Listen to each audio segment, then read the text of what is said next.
Day 2 News. We enlighten the dark side. Wenye kulinda na wenye kutetea uhai. Wagombea wa vyama na vyama vyao kwa mujibu wa ibara ya 3 na ya 5 walipaswa kuonyesha uwezo na moyo wa kuwashinda watekaji na wauaji. Sheria zipo zinazoonyesha jinsi ya kushughulikia wahalifu. Kwa nini basi waliopotea na kutekwa hawapatikani mahabusu?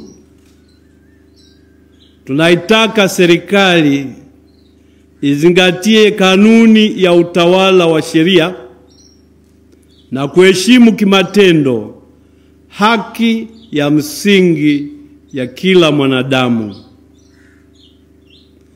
Kuelekea uchaguzi mkuu, tunawaomba raia wote kuongozwa na dhamiri iliyo safi, iliyo hai na yenye kuongozwa na ukweli halisi, wenye kuzingatia hofu ya Mungu, utu wa mtu, historia nzuri ya taifa letu, umoja na mshikamano wa taifa letu. Dhamiri hai na safi yenye kufanya maamuzi sahihi, kuzingatia hofu ya Mungu na utu wa mtu kama Mungu alivyouwakilisha kwenye dhamiri yake. Na hivyo dhamiri hii ni mahali pa kila mwanadamu kupima na kufanya maamuzi yanayobeba hadhi ya utu na kuwajibika kwake mbele ya Mungu. Mpiga kura na mpigiwa kura mnaalikwa kuheshimu dhamiri juu ya suala hili la uchaguzi mkuu. Usirubuniwe kwa vitisho wala kwa rushwa. Usirubuniwe kwa namna yoyote ile. Tunaiomba serikali na wale wenye mawazo tofauti ya masuala ya uchaguzi muongozwe na utamaduni wa kuwa na mazungumzano katika kutekeleza haki msingi za kisiasa kadiri ya ibara ya 21 ambapo kila raia ana haki hizo. Wanasiasa kupitia vyama na serikali, kaeni mzungumze. Wahakikishieni watu haki zao. Nguvu ya wananchi iko kwenye hoja, sio kwenye mabavu na hila. Serikali kupuuza wanaolalamika si afya wala tija kwa taifa letu. Wakati uliokubalika kuzungumza ni sasa, na wala hamjachelewa. Hatuchelewi kujisahihisha wala kutenda mema.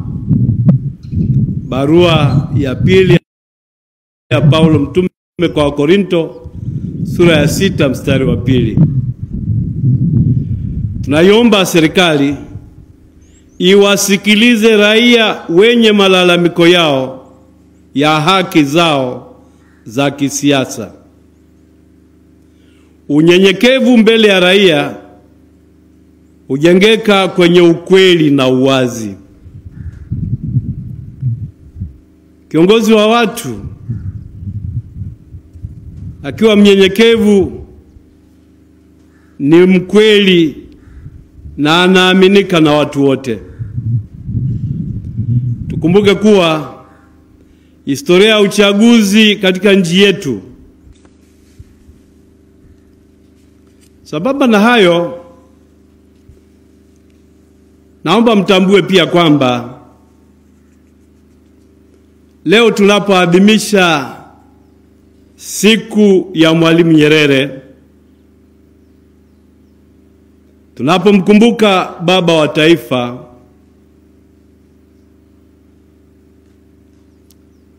tunatafakari pia juu ya nchi yetu na usitawi wa Watanzania kwa ujumla wao. Tunatafakari katika nchi yetu, katika historia yake na masuala ya uchaguzi mkuu. Ndugu zangu, tukio la uchaguzi mkuu ni tukio la kikatiba, kwani hapo ndipo wananchi hutegemewa kuwapa waliowachagua dhamana ya kutawala na kuongoza nchi.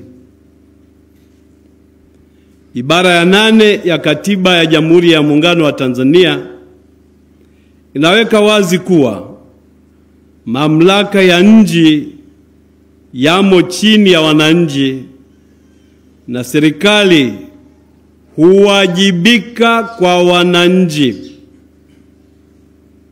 Serikali ikiwa na wajibu wa kulea na kuleta usitawi wa watu wote bila ubaguzi wa aina yoyote.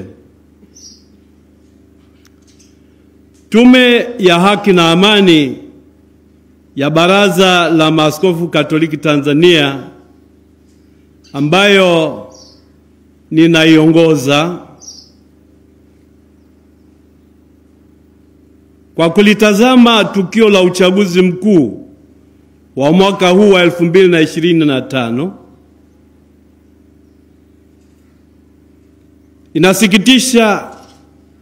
inasikitishwa na hali inayoendelea bila kusitishwa ya kupotea na kutekwa watu. Utekaji huu unaonekana unaendeshwa kwa mpango wa kikundi maalum ambacho kinatekeleza uovu huu sehemu mbalimbali za nchi yetu. Utekaji huu umepelekea ulinzi wa haki ya uhai, ambayo ni haki ya msingi, kupotea, kwani hatusikii walioapa kulinda uhai wa Watanzania kulaani au kukomesha huu utekaji na kutoweka kwa watu. Ni takriban zaidi ya miaka miwili matukio haya yamezidi kukithiri na kuwafanya Watanzania wajiulize, iweje watekaji hawa wawe na nguvu kuliko vyombo vya ulinzi wa watu na kuliko wale wenye mamlaka ya kuwaletea watu matumaini ya kuishi na usitawi wake. Dalili za kukomesha utekaji hazionekani, wala hatusikii kulaaniwa kwa matukio hayo. Ikumbukwe kuwa uhai wa kila mwanadamu unadhihirisha utukufu wa Mungu.